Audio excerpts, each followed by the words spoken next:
This book completely changed my view on how to go from a beginner to a professional in any domain. As much as there are benefits to starting out, I wanted to take my craft to the next level. And what I learned in this book can help me do that. And it can for you too. So in this video, expect to learn what a beginner truly is, what separates the best of the best from the rest of the crowd, and 5 actionable pieces of advice you can take today to start elevating your output.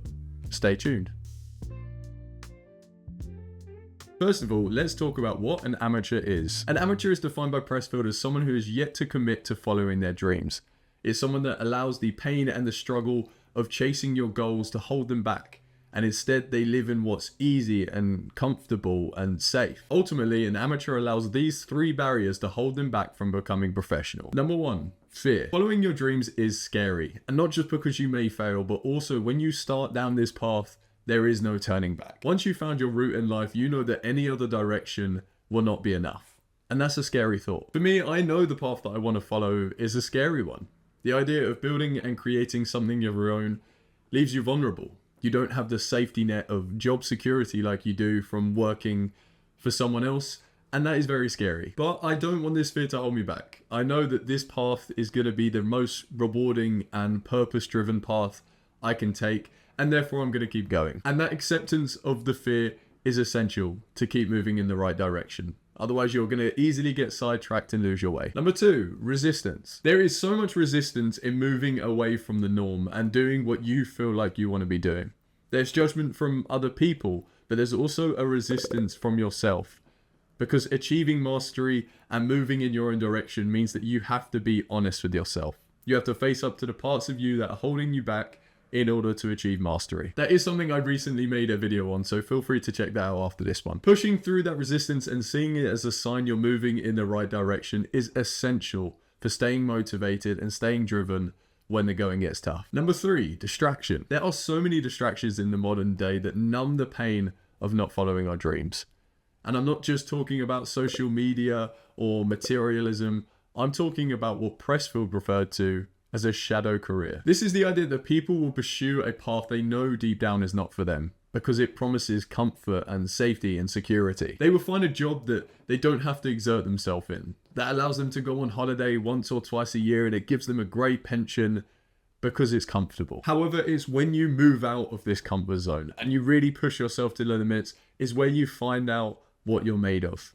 And that's what we should try and do in order to become professional. Also, not saying that there's any problem with having a 9-to-5 in an office job, by the way. If you're truly happy with that, then that's great for you.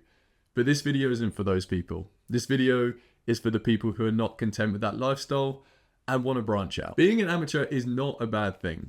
It's a comfortable way to live. It's safe and it's risk-free. But for those looking to elevate their output and their career to new heights, not to fear. At the end of this video, I am going to include the top 5 actionable pieces of advice I got from this book. But to become a professional, first we must define what that means. What is a professional? The difference between an amateur and a pro is in their habits. An amateur has amateur habits, a professional has professional habits. We can never free ourselves from habit. The human being is a creature of habit. We are what we repeatedly do. The difference then lies in our choice of habits. In the book, Pressfield makes it very clear that we all have the potential to turn pro. We all have something we can latch onto in order to create a more meaningful life for ourselves. The difference between an amateur and a professional is how they act on this potential, is in their habits. Do you set goals but only show up when you feel like it? Do you rely on others to tell you you're doing a good job? Do you do enough but rarely go the extra mile? These, according to Pressfield, are habits of an amateur. However, if we can show up every day, if we can take back the power to control how we feel, if we can always look to improve what we're doing, no matter how painful, this is how you'll elevate your output. For example, in myself, I know I have the habit of relying on other people to tell me I'm doing a good job.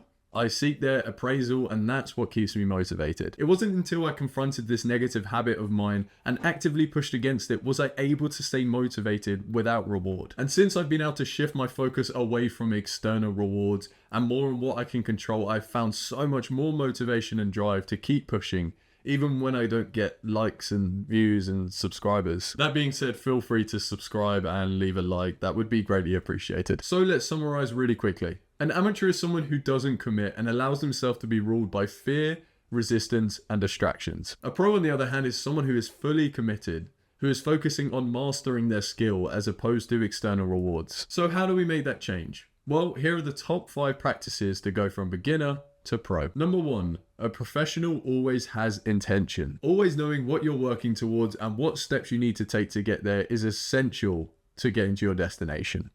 So, make goals, reflect, and always plan ahead. Number 2, a professional is organized. Having plans, organizing your time, and having a workplace is essential for staying on the right track. I did make a video on essential environmental changes that can boost your productivity, so feel free to check that out after this one. Number 3, a professional is always a student. Always aiming to become better and master your skill is what defines your trajectory and your growth.